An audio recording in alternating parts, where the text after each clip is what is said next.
Several years ago, someone came up with the term big data, and it quickly established itself among the analytics community. It was a consequence of the accelerated production of data, which overwhelmed the systems used to store, process, and analyze those data.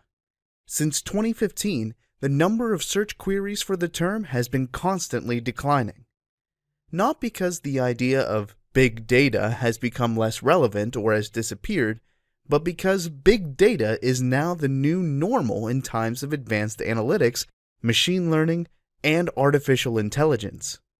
Therefore, it is critical to understand big data, what the concept means in technical and business terms, the special challenges that they create, and how to work with them.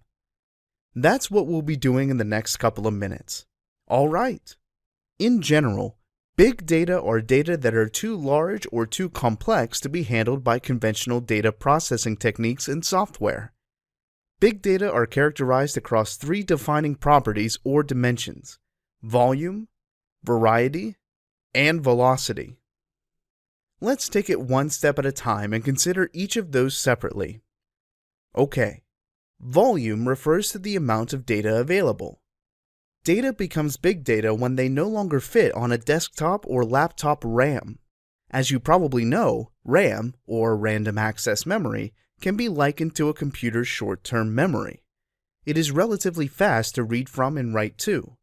RAM is different from storage capacity, which refers to how much space the hard disk drive, HDD, or solid-state drive, SSD, of a device can store. The amount of RAM in a device determines how much memory the operating system and open applications can use. When your computer has sufficient RAM, you can run several programs simultaneously without any slowdown.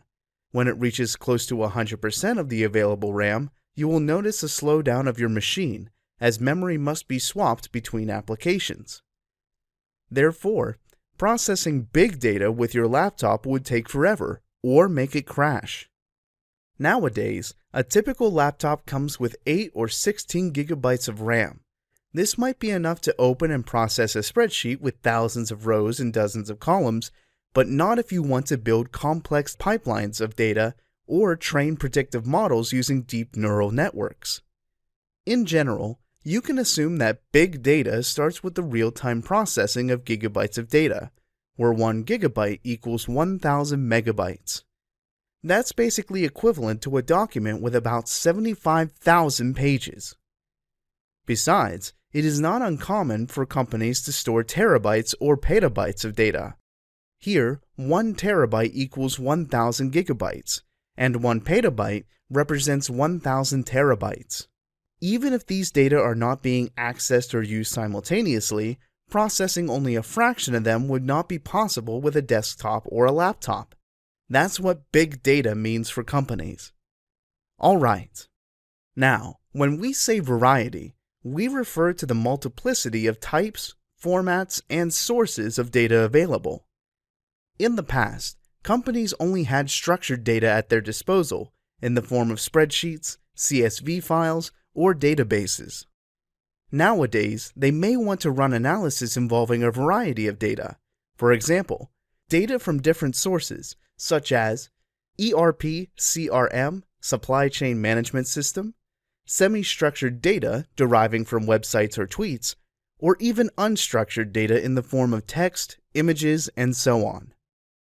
Such a variety makes work more difficult for analysts and data scientists who need to access and process the data. They first need to structure and clean the data before they can draw any meaningful conclusions. As you can imagine, this can take a lot of time. Okay, the third aspect characterizing big data is its velocity. This aspect refers to the frequency of the incoming data.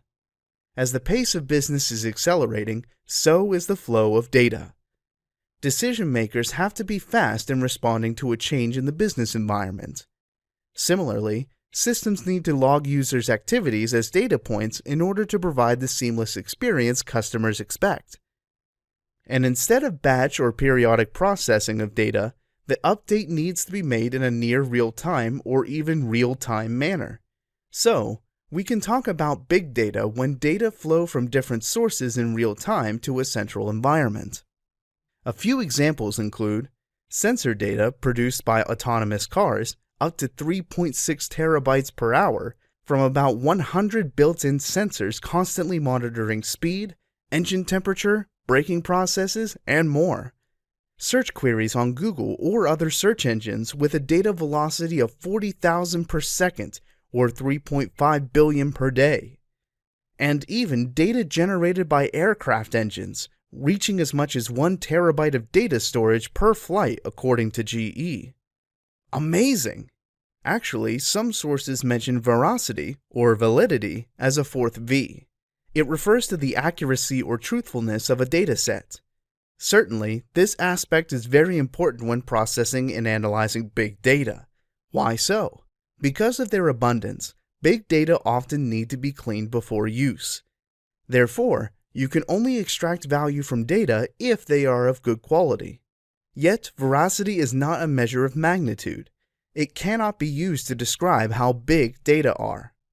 Furthermore, veracity is important for small data. Nobody wants to make decisions on wrong data, even when they are stored in a simple spreadsheet. Therefore, we will not include veracity in the 3 V's of big data. In summary, companies nowadays need to be able to process and exploit big data, characterized by high volume, high variety, and high velocity. Well done!